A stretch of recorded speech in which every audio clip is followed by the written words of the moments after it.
My name is Lo Freitas. I'm a treatment supervisor with the U.S. Fish and Wildlife Service Sea Lamprey program out of Ludington, Michigan.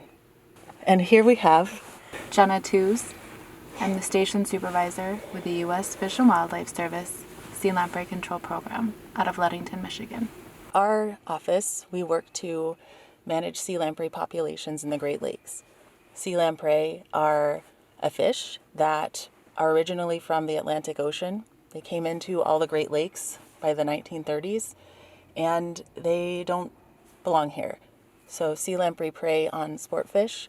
They attach to their sides. They almost look like an eel or maybe even a snake, but they have a round sort of sucker mouth. It sticks onto the side of the sport fish. And what they do is once they're stuck on the side, the fish can't get them off, and they bore a hole in the side of the fish and then suck out all of their blood and juices.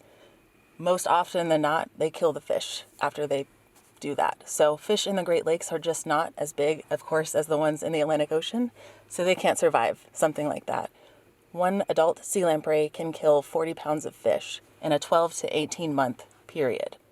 Sea lamprey are very much they're like salmon, where they live out their adult life in the lakes and they swim upstream to spawn. They spawn, they lay eggs, they die, the eggs hatch, and those larvae live in streams. They live in the sediments, in the muck, in the organic stuff on the bottom.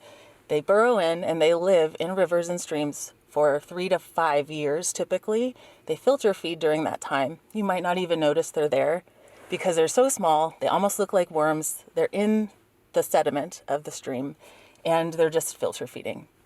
Their life cycle, depends on a couple of things and things that we don't even know still, but water temperature is one of them, nutrients in the water.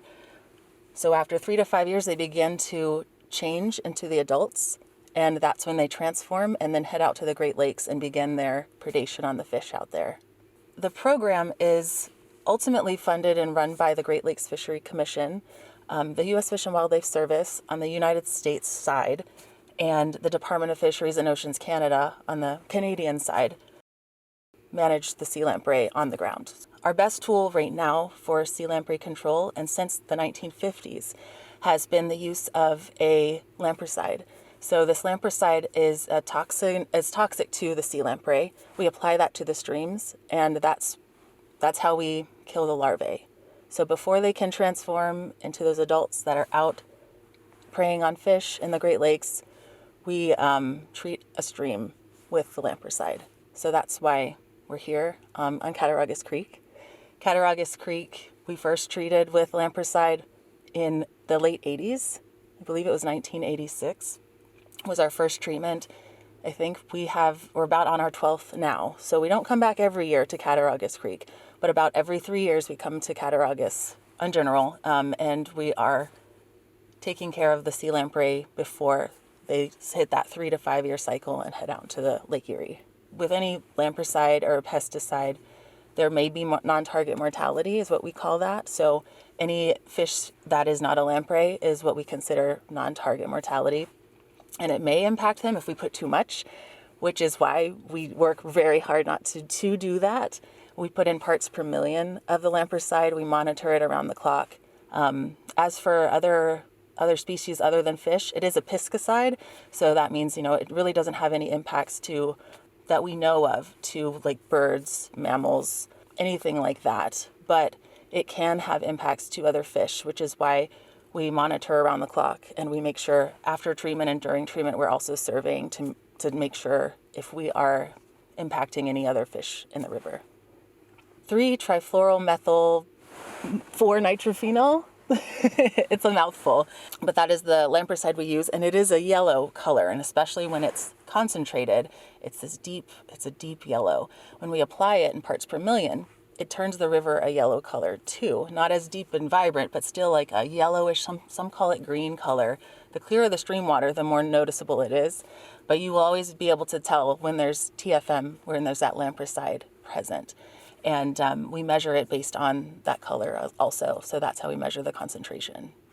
A year from now, we would have a team, after we are completed with the treatment itself. We have a team that comes out and they survey the stream with backpack shockers and paddles, and they use electric pulses to survey sea lamprey if there any remain. Cattaraugus Creek still, there will be spawning run, as we call it, and right now it's about almost to mid-May. The spawning run is up and running, of course, and there are traps up at Scobie Hill Road, which I know Greg Lay and his team, they check those. I think we have maybe a couple adult sea lamprey that they've caught so far. So we would expect next year there would be possibly what are called young of year sea lamprey larvae from despawning adults that are coming up after treatment. But ideally, we are targeting thousands and thousands of lamprey in Cattaraugus Creek and also in Clear Creek. We are here, today is May the 8th. Our surveys indicated many, many large sea lamprey that more so than Cattaraugus itself, the mainstream.